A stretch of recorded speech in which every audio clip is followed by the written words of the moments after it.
Hello friends, welcome to my channel. So ये to be with you का third episode है और अगर अब तक आपने इसके प्रीवियस एपिसोड नहीं देखे so what you guys are waiting for, जल्दी से जाइए और पहले इस ड्रामे के प्रीवियस एपिसोड देख लीजिए तो आपको ये ड्रामा और भी अच्छे तरीके से समझ में आएगा। And friends, those who are new to my channel, please don't forget to subscribe my channel. So without any further delay let's start this video. तो सबसे पहले हमें एक एलिवेटर खुलती हुई दिखाई जाती है जिसमें होती है मिया, और मिया आई रहती है ओयांग के ऑफिस में उसका लगेज उसे वापस करने के लिए और अपना लगेज अपने साथ ले जाने के लिए। तो उसके बाद वो ओयांग को ढूंढने लग जाते हैं, लेकिन उसे ओयांग वहाँ पर मिलता नहीं है। तो वहाँ पर उसे दो लड़कियां खड़ी हुई मिलती है और वो उन दोनों के सामने जाकर उनसे कहती है कि मुझे ओयांग से मिलना है। एक्चुअली में जब हम दोनों फ्रांस से चाइना आ रहे थे तो गलती से मेरा लगेज उसके साथ एक्सचेंज हो गया था और उस लगेज में मेरे बहुत सारे इंपॉर्टेंट डॉक्यूमेंट्स हैं, उनके बिना मैं इंटरव्यू देने भी नहीं जा पाऊंगी, इसलिए मुझे उनसे मिलना है। तो वो लड़कियां मिया से कहती है कि ओयांग से मिलना तो बहुत ही ज्यादा डिफिकल्ट है। भले ही हम यहाँ पर 2 साल से काम कर रहे हैं, लेकिन हमने ओयांग को यहाँ पर 2 बार से ज्यादा देखा ही नहीं है, क्योंकि वो 1 साल में 1 बार तो ऑफिस में आते हैं।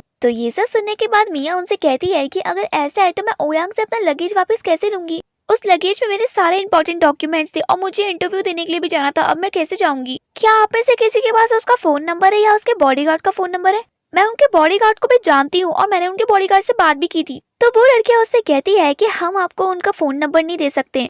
तो मिया उनसे बोलती है कि आप मेरी बातों का विश्वास क्यों नहीं कर रहे, मैं सच में ओयांग को जानती हूँ और मुझे ये भी पता है कि ओयांग बॉक्सिंग करता है। अगर आपको मेरी बातों पे विश्वास ही हो रहा है तो आप एक बार खुद ही इस लगेज को चेक कर लो। मिया की ये सारी बातें सुनने के बाद भी वो लड़कियां उसकी मदद करने के लिए मना कर देते हैं। तो जब मिया इसी तरीके से उन लड़कियों से बात कर रही होती है तो थोड़ी ही देर में एंट्री होती है ओयांग की, और जब वो अपने ऑफिस की तरफ जा रहा होता है तभी वो सुनता है कि कोई उसके बारे में बात कर रहा है। तो उसके बाद जैसे ही वो पीछे मुड़कर देखता है तो जो लड़की उसके बारे में बात कर रही होती है वो कोई और नहीं होती है बल्कि मिया होती है। ओयांग की नजर जैसे ही मिया पर पड़ती है ना तो वो भागकर उसके पास जाता है और उसका मुंह बंद कर देता है। ये सब देखने के बाद मिया चिल्लाने लग जाती है। तो उसके बाद ओयांग उन लड़कियों से बोलता है कि आप टेंशन मत लीजिए, ये मेरी दोस्त है, और ऐसा ही कहकर वो मिया को अपने साथ अपने ऑफिस में लेकर चला जाता है। जब वो वापस से जा रहे होते हैं तो वो लड़के आपस में बात करने लग जाती है कि आज तक तो ओयांग की कोई भी दोस्त यहाँ पर आई नहीं है। इसको देखकर ऐसा नहीं लग रहा है जैसे कि ये ओयांग की दोस्त है, बल्कि ऐसा लग रहा है जैसे कि ये ओयांग की गर्लफ्रेंड होगी।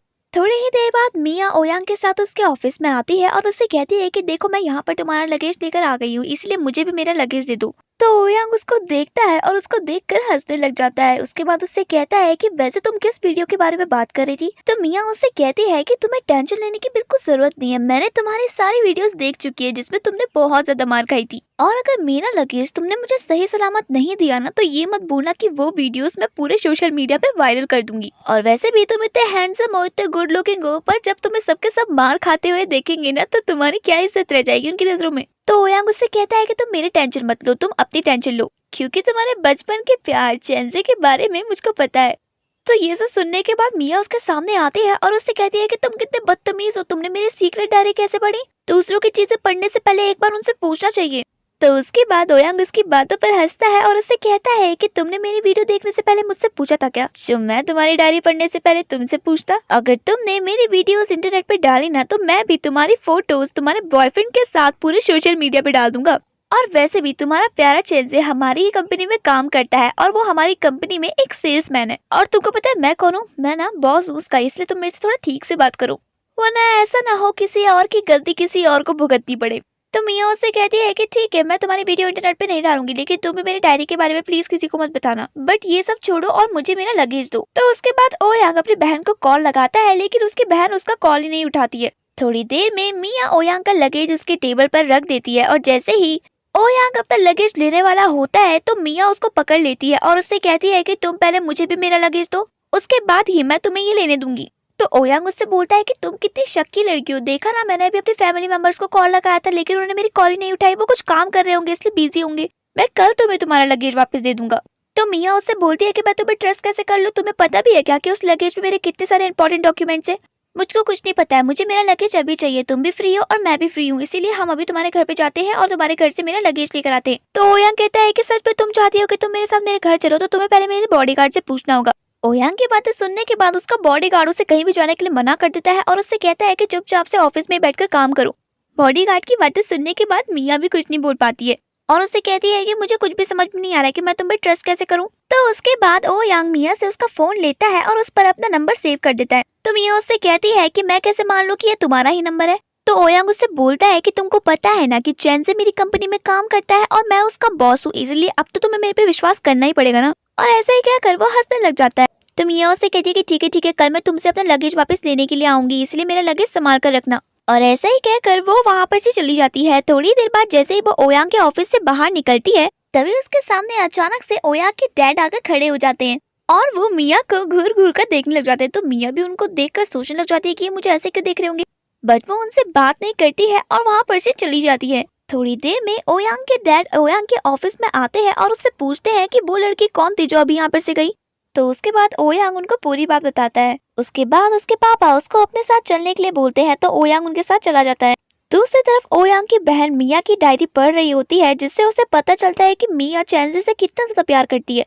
थोड़ी देर में जैसे ही मिया को पता चलता है कि चेंजे ओयांग की कंपनी में काम करता है, तो वो उससे मिलने के लिए उसके ऑफिस में जाती है। तभी उसको वहाँ पर एक लड़की मिलती है और वो उससे कहती है कि आप चेंजे की गर्लफ्रेंड है ना, उससे मिलने के लिए आई है ना। तो मिया उससे बोलती है कि हाँ। तो वो लड़की उसको चेंजे के सामने ले जाती है। उसके बाद जैसे ही मिया चेंजे के सामने जाती है, तो चेंजे उसे देखकर बहुत ही ज्यादा शॉक हो जाता है और उससे बोलता है कि तुम यहाँ पर क्या कर रही हो और तुमको किसने बताया कि मैं यहाँ पर काम करता हूँ। तो मिया उससे बोलती है कि तुम इतना टेंशन मत लो, तुम्हारे बॉस ने मुझे बताया।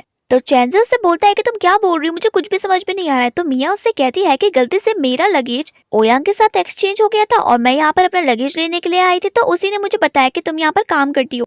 तो चेंजे उससे बोलता है कि तुमको यहाँ पर आने की क्या जरूरत थी। फिर मिया उससे बोलती है कि मैं तो तुम्हें बस सरप्राइज देना चाहती थी और तुमको पता है तुम्हारी ऑफिस के सारे लोग मुझे जानते हैं और यहाँ तक उनको ये भी पता है कि मैं तुम्हारी गर्लफ्रेंड हूँ। तो चेंजे उससे बोलता है कि तुमको पता भी है क्या कि कल ओयांग ने तुम्हारी और मेरी फोटो सोशल मीडिया पर डाल दी थी, जिससे सारे ऑफिस वालों को पता चल गया कि तुम मेरी गर्लफ्रेंड हो। तो मिया उससे बोलती है कि ठीक है, तो हुआ, इसमें छुपाने वाली क्या बात है, अब तो हम दोनों शादी भी करने वाले हैं ना। तो चेंजे उससे बोलता है कि इसमें छुपाने वाली कोई भी बात नहीं है, लेकिन पूरे ऑफिस वाले तब से मुझ पर हंसने पे ही लग रखे। और उसके बाद वो मिया से कहता है कि थोड़ी देर बाद मेरी मीटिंग स्टार्ट होने वाली है, इसलिए तुम यहाँ पर से चले जाओ।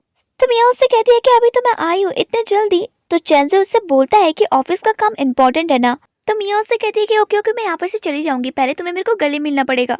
तो चेंजे उससे बोलता है कि मैं तुम्हें गले कैसे मिलूं, यहाँ पर बहुत सारे लोग हैं। तो मिया कहती है कि अच्छा ठीक है, अगर तुम मुझे गले नहीं मिलोगे ना तो मैं जाऊंगी नहीं। तो उसके बाद चेंजे को मजबूर होकर मिया को गले मिलना ही पड़ता है। तो उसके बाद मिया उससे कहती है कि मैं तुम्हारे फ्रेंड्स के लिए स्नैक्स लेकर आई हूँ, इसलिए मैं ये सारे स्नैक्स उन्हें खुद ही दूंगी। चेंजे उसे काफी बार मना भी करता है, लेकिन वो उसकी एक भी नहीं सुनती है और सबके सामने जाकर उनको स्नैक्स देने लग जाती है। यही सब देखकर चेंजे को तो बहुत ही ज्यादा डर लगता है और उसको ऐसा लगता है कि अब तो मिया के बारे में पक्का ओरे को पता चल जाएगा। मिया की डायरी पढ़ने के बाद ओरे को बहुत ही ज्यादा गुस्सा आता है, इसलिए वो फायरिंग करने लग जाती है।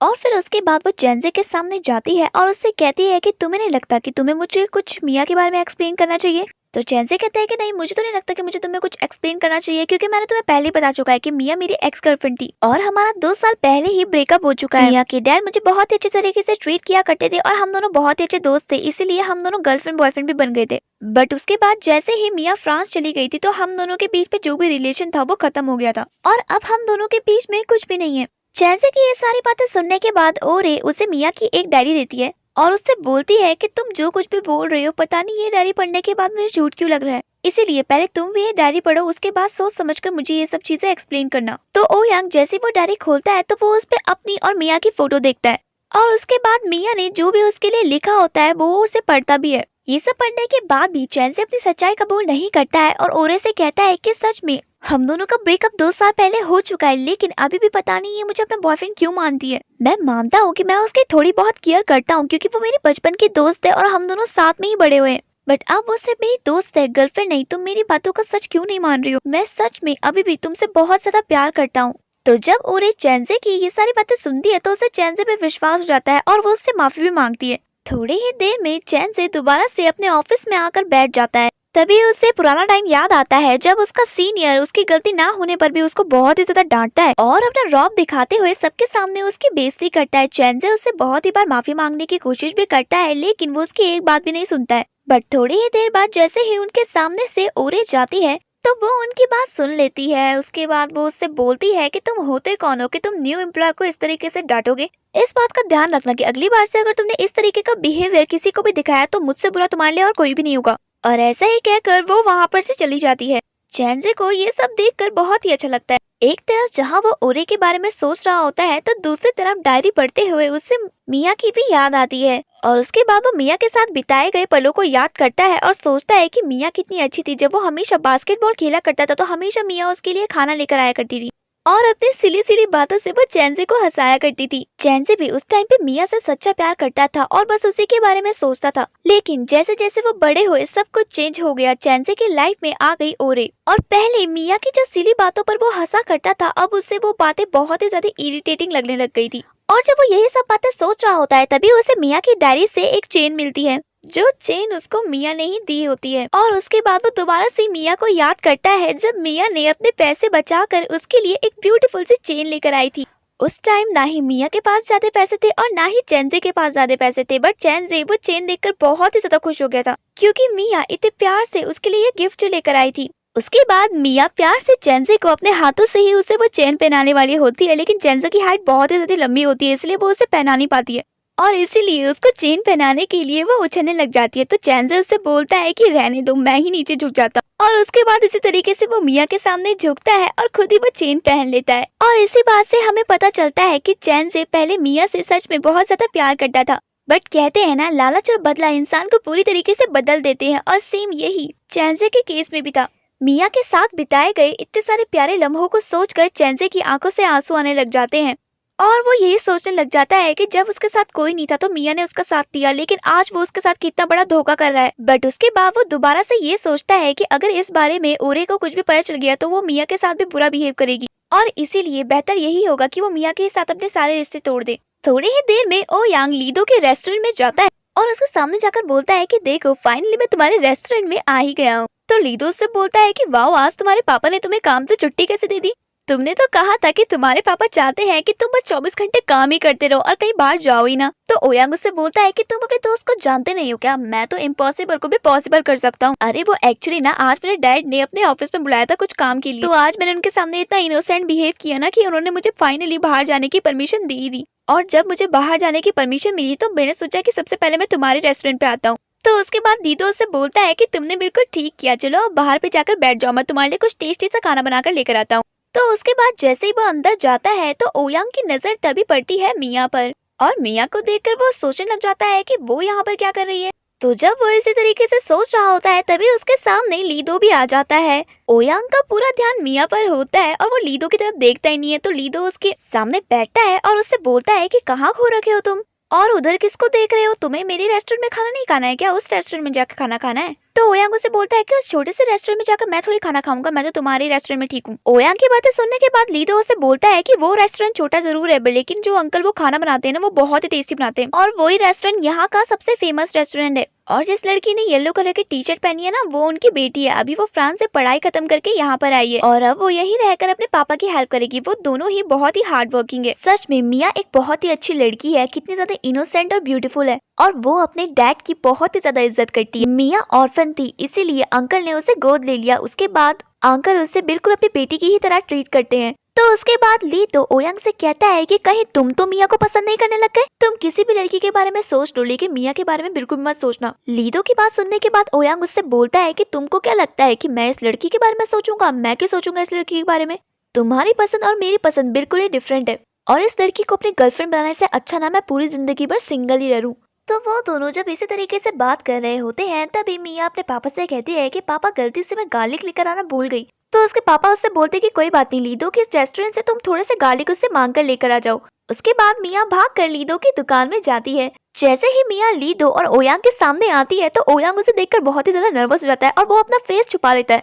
तो उसके बाद मिया लीदो से कहती है कि तुम क्या मुझे थोड़े से गार्लिक दे सकते हो। तो लीदो उससे कहता है कि क्यों नहीं, व्हाई नॉट, श्योर। उसके बाद वो गार्लिक लेने के लिए अंदर चला जाता है। थोड़ी ही देर में मिया की नजर पड़ती है वहाँ पर बैठे हुए एक लड़की पे जो उसको देखकर मुंह छिपा रहा होता है। तो उसके बाद मिया ओयांग को घूर घूर कर देखने लगती है और उससे कहती है कि तुम ओयांग हो ना। तो फिर उसके बाद ओयांग उसकी तरफ देखता है और उससे बोलता है कि क्या तुम मेरा यहाँ पर पीछा करने के लिए आ गई, तुम मुझको पसंद करती हो क्या, मैं जहाँ भी जाता हूँ तुम मेरा पीछा करने के लिए वहीं आ जाती हूँ। तो मिया उससे कहती है कि हे मैं यहाँ पर बचपन से रह रही हूँ और वो देखो सामने ही मेरा रेस्टोरेंट भी है और वैसे भी मैं कि तुम्हारा पीछा करूंगी, तुम में ऐसा है क्या कि मैं तुमको फॉलो करूंगी। तो उसके बाद जब वो दोनों इसी तरीके से बात कर रहे होते हैं तभी वहाँ पर लीदो आ जाता है और लीदो उनसे कहता है कि तुम दोनों एक दूसरे को जानते हो क्या। लीदो की बात सुनने के बाद दोनों के दोनों साथ में कहते हैं कि नहीं। तो लीदो उनसे कहता है कि जिस तरीके से तुम दोनों बहस कर रहे हो तुम्हें देखकर ऐसा लग रहा है जैसे कि तुम काफी टाइम से एक दूसरे को जानते हो। तो उसके बाद लीदो मिया से कहता है कि ये सब छोड़ो, मैं तुम्हारे लिए गार्लिक लेकर आया हूँ। तो उसके बाद ली अमीदो से गार्लिक लेती है और उसको थैंक यू कहकर वहां पर से चली जाती है। और थोड़ी ही देर बाद वो लीदो के लिए करी फिश लेकर आती है।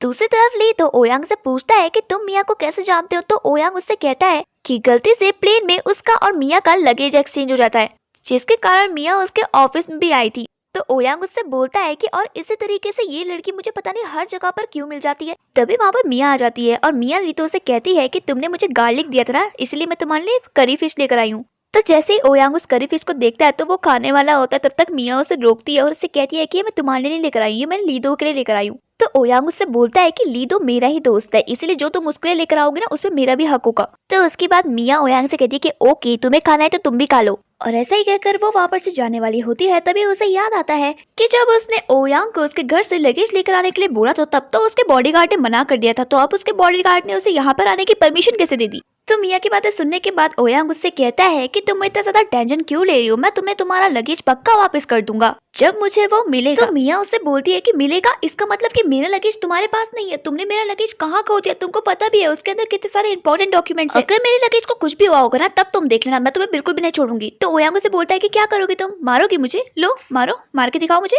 तो मिया उससे बोलती है कि मैं तुम्हें मारूंगी तो नहीं, लेकिन मेरे पास तुम्हारी जो वीडियो है ना उसे सोशल मीडिया पर जरूर अपलोड कर दूंगी। मिया की बात सुनने के बाद ओयांग उससे बोलता है कि अगर तुमने वो वीडियो अपलोड किया ना तब तुम देख लेना, मैं तुम्हें बिल्कुल भी नहीं छोड़ूंगा। और इसी तरीके से उन दोनों का झगड़ा होने लग जाता है। तो उन दोनों का झगड़ा देखकर लीदो उन्हें चुप कराता है और उनसे कहता है कि अरे भाई शांत हो जाओ, अब तुम दोनों इस तरीके से छोटे बच्चों की तरह मत लड़ो। और मिया मैं तुमसे प्रॉमिस करता हूँ कि मैं तुम्हारा लगेज तुम्हारे पास सही सलामत भिजवा दूंगा।